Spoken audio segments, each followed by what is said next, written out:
Hello student, कैसे हैं आप सब।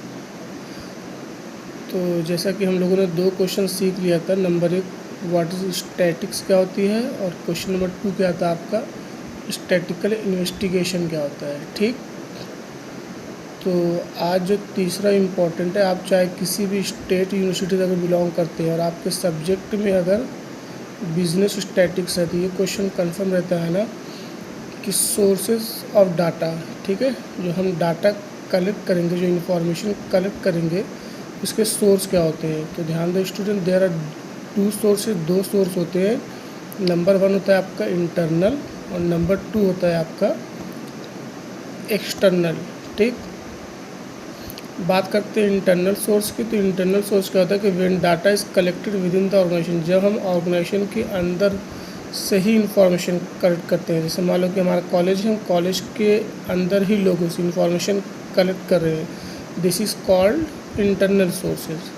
ठीक, जैसे एग्जांपल है इंटरनल डेटा में be available in the organization. अब जैसे मान लो आपने सेल डिपार्टमेंट से पूछ लिया है, प्रोडक्शन डिपार्टमेंट से पूछ लिया है। ठीक है, तो ये क्या हो गया आपका इंटरनल सोर्स। एक्सटर्नल सोर्स क्या होता है, जब हम डेटा कलेक्ट करते हैं कहाँ से, आउटसाइडर से, बाहर से इंफॉर्मेशन लेते हैं।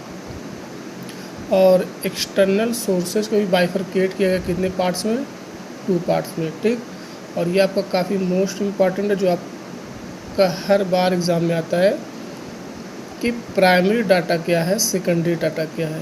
ठीक है, प्राइमरी डाटा क्या है, सेकेंडरी डाटा क्या है, ये फटाफट समझते हैं। देखो, नंबर वन, प्राइमरी डाटा क्या है। प्राइमरी डाटा क्या होता है, is original because of its collected by investigator from the source of origin. Primary data क्या होता है कि जो डाटा हम खुद कलेक्ट करते हैं। समझ में आया, जैसे एग्जांपल आप स्टडी कर रहे हो, अब आप नोट्स बनाओगे अपनी खुद से बना रहे हो, तो ये एक तरह से क्या है आपका प्राइमरी डाटा क्या होता है।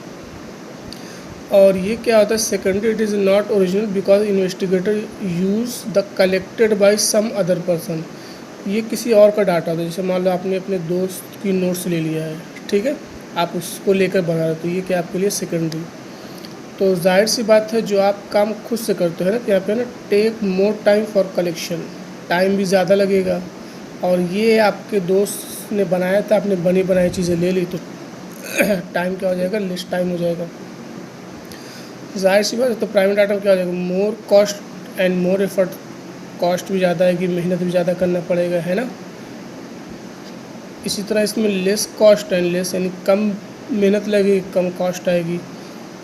चौथा है कि suitable for investigation himself collect for specific purpose. अगर कोई उसका एक स्पेसिफिक पर्पस रहता है, जैसे मान लो कि आपको एग्ज़ाम देना है, तो आपका क्या एक स्पेसिफिक पर्पस है। ठीक है, कि मेरे पास कंप्लीट सिलेबस होना चाहिए। सेकेंडरी डाटा क्या, तो may not suitable specific purpose.